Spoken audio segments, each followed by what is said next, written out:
Hi hello నమస్తే welcome to smiley special. ఈరోజు మనం మన ఛానల్లో కరాచీ హల్వా ఎలా తయారు చేసుకోవాలో చూద్దామండి.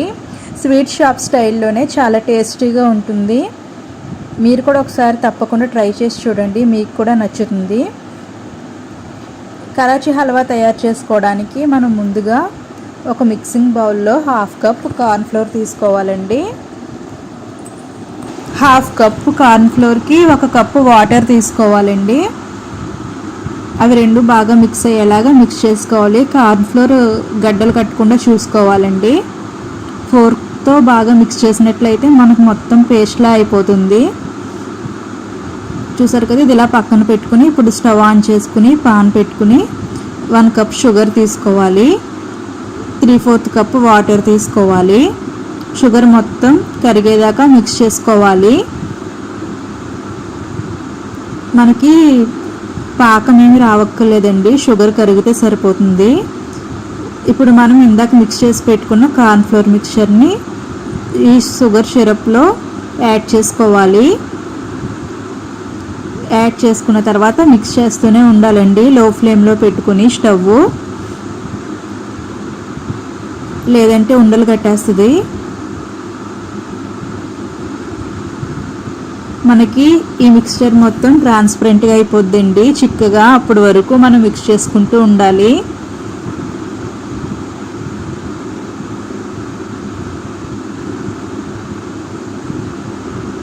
ఫ్రెండ్స్, మీరు కనుక నా ఛానల్ ఫస్ట్ టైం చూస్తున్నట్లయితే తప్పకుండా నా ఛానల్ విజిట్ చేయండి. అలాగే లైక్ చేసి షేర్ చేయండి. నా ఛానల్ సబ్స్క్రైబ్ చేసుకోండి. ముందు ముందు ఇంకా మంచి మంచి వీడియోస్తో మీ ముందుకు వస్తానండి. చూసారు కదా, ఇదంతా మనకి చిక్కటి పేస్ట్ లాగా అయిపోయింది. ఇప్పుడు ఇందులోకి 2 టేబుల్ స్పూన్స్ నెయ్యి వేసుకోవాలండి. మనకి హల్వా అంటేనే నెయ్యి కదా, సో 2 టేబుల్ స్పూన్స్ నెయ్యి వేసుకుని నెయ్యి మొత్తం ఈ మిక్చర్లో కలిసేలాగా మిక్స్ చేసుకోవాలి.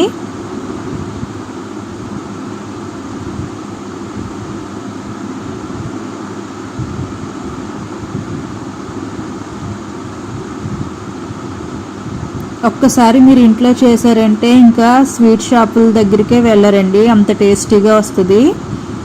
చూసారు కదా, నెయ్యి మొత్తం మిక్స్ అయిన తర్వాత ఫుడ్ కలర్ వేసుకోవాలండి. కొంచెం వాటర్లో మిక్స్ చేసుకుని వేసుకోవాలి. ఫుడ్ కలర్ మొత్తం ఈ మిశ్రమాన్ని అంతటికి పట్టేలాగా బాగా మిక్స్ చేసుకోవాలి.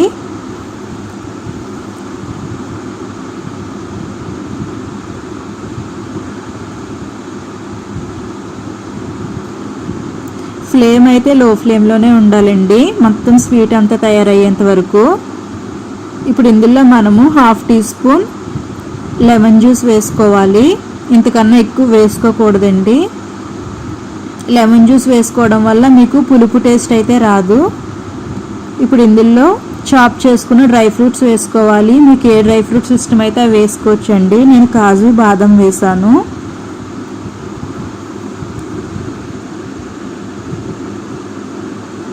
డ్రై ఫ్రూట్స్ కొన్ని ఇందులో వేసి కొన్ని గార్నిషింగ్ కోసం పక్కన పెట్టుకున్నాను. చూసారు కదా, మనకి ఇది ఇలా మిక్స్ చేస్తూ ఉంటే లాస్ట్కి మనకి ప్యాన్కి సెపరేట్ అవుతుందండి. ప్యాన్ కంటుకోకుండా మొత్తం సెపరేట్ అవుతుంది. ఈ స్టేజ్ వచ్చిన తర్వాత స్టవ్ ఆఫ్ చేసేసుకోవాలి. ఒక బౌల్ కానీ ప్లేట్ కానీ తీసుకుని ఆయిల్ కానీ నెయ్యి కానీ గ్రీస్ చేసుకోవాలి. ఇలా గ్రీస్ చేసుకున్న ఈ బౌల్లో మనం ఇందాక తయారు చేసి పెట్టుకున్న హల్వా మిక్చర్ వేసుకోవాలి.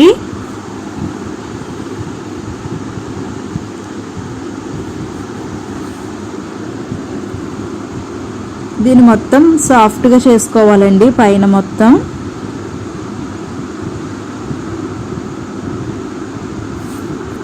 ఇప్పుడు ఇందాక కొన్ని డ్రై ఫ్రూట్స్ పక్కన పెట్టుకున్నానని చెప్పాను కదా, చాప్ చేసినవి, అవి గార్నిషింగ్ కోసం పైన వేసుకుంటున్నాను.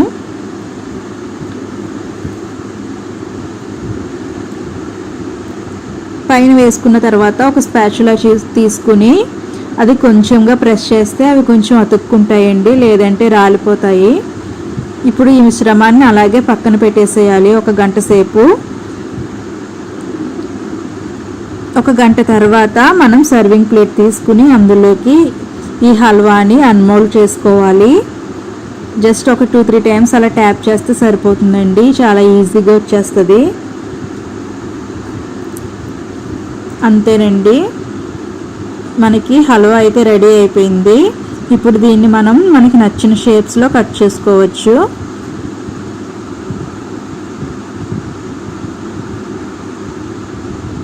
మోస్ట్లీ మనకి స్వీట్ షాప్లో అయితే ఇవి స్క్వేర్ షేప్లోనే దొరుకుతాయండి, కాబట్టి నేను అదే షేప్లో కట్ చేస్తున్నాను. మీరు మీకు నచ్చిన షేప్స్లో కట్ చేసుకోవచ్చు.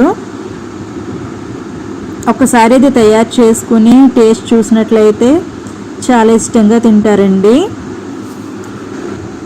మీరు కూడా మీ ఇంట్లో ఇలా తయారు చేసి పిల్లలకి స్నాక్స్ కింద ఇవ్వచ్చండి. స్కూల్ నుంచి వచ్చిన తర్వాత మనం ఇలా చేసి పెడితే వాళ్ళు ఇంకా స్వీట్ షాప్ దగ్గరికే వెళ్ళరండి. సో ఫైనల్గా చూసారు కదా, మనకి కరాచీ హల్వా అయితే రెడీ అయిపోయింది. చాలా టేస్టీగా ఉంటుంది. మీకు కూడా ఈ వీడియో నచ్చినట్లయితే తప్పకుండా లైక్ చేసి షేర్ చేయండి. అలాగే నా ఛానల్ సబ్స్క్రైబ్ చేసుకోండి. Thank you for watching.